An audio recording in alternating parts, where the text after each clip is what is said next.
Le secteur public à Monaco est très important. Environ 4000 fonctionnaires et agents de l'État y travaillent, dont 1200 monégasques. Ils sont au service de nos compatriotes, mais aussi au service des résidents de notre pays. Là aussi, nous devons aller de l'avant. Offrir des perspectives. Proposer des évolutions. Donner des garanties. Autant de clés qui permettront d'avoir une fonction publique moderne, qui ne sera pas figée et qui devra évoluer avec les nouvelles technologies et outils d'aujourd'hui, et ce, pour répondre à l'attente des usagers.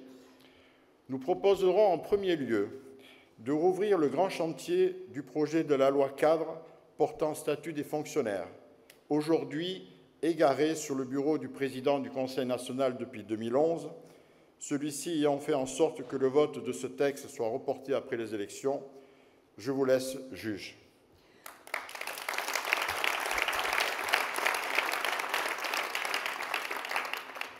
Rouvrir, car ce point de loi est peu ambitieux, voire timide. Il n'est en grande partie qu'une mise à jour de l'ancien statut datant de 1975 avec quelques avancées.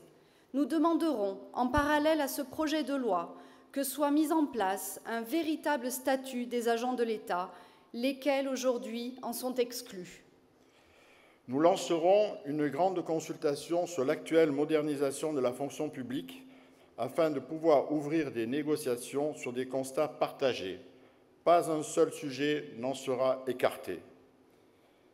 Dilian, je sais que tu as des propositions intéressantes pour les fonctionnaires concernant les primes, les allocations et le 13e mois.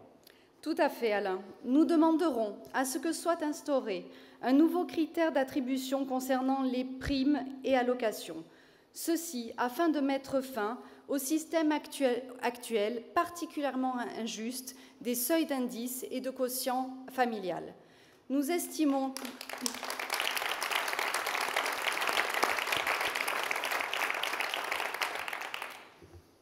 normal que tous les fonctionnaires à tous les niveaux puissent y avoir droit. C'est une question d'équité et d'égalité. Nous demanderons à ce que la prime actuelle équivalente à un 13e mois soit intégrée comme un réel 13e mois dans le salaire des fonctionnaires.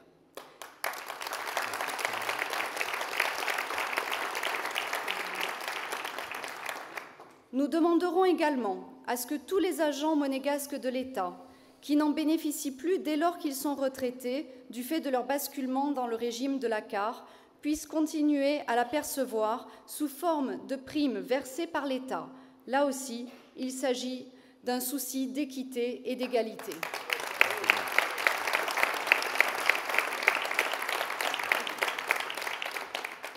Alain, je sais que tu as une proposition concernant les évaluations des fonctionnaires.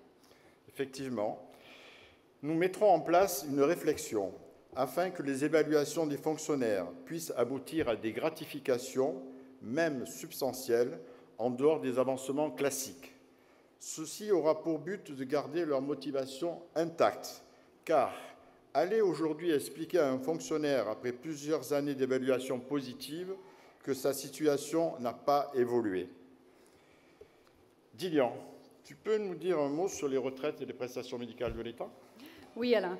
Nous inscrirons dans la loi sur le statut des fonctionnaires la pérennité du régime des retraites de la fonction publique, qui n'est aujourd'hui qu'une ligne de crédit, par la création d'un véritable fonds de retraite.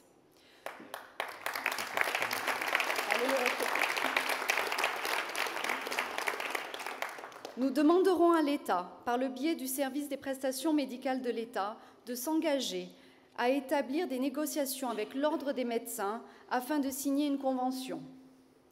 Alain, tu as des idées concernant le recrutement, la formation et la gestion des carrières?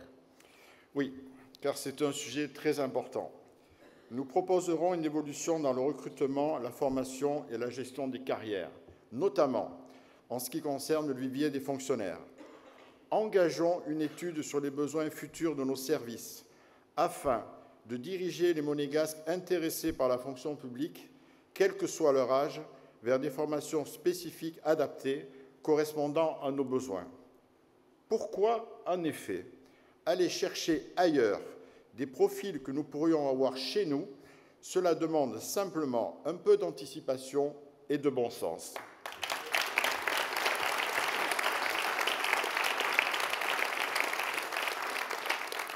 Dans cette optique, nous mettrons en place une commission de surveillance au sein même du Conseil national afin de contrôler à la fois les vrais critères de recrutement et le respect de la priorité nationale.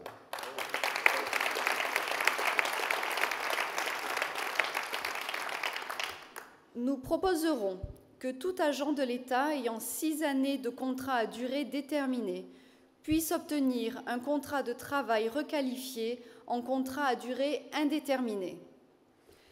Pour terminer, Alain, un point sur les organigrammes et les grilles indiciaires. Sujet plus qu'important. Nous demanderons à l'État une étude afin de remettre complètement à plat les organigrammes des services et surtout des grilles indiciaires correspondantes. Sachez que certaines de celles-ci datent de 1975, donc de l'ancienne loi portant statut des fonctionnaires. Elles sont aujourd'hui inadaptées à la réalité. Voilà en quelques mots une partie des propositions d'Horizon Monaco concernant la fonction publique.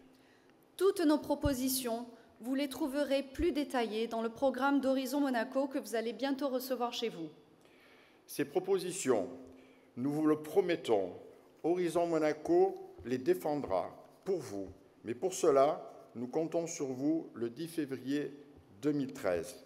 Merci Lilian. Merci Alain. Merci à vous. Merci à tous.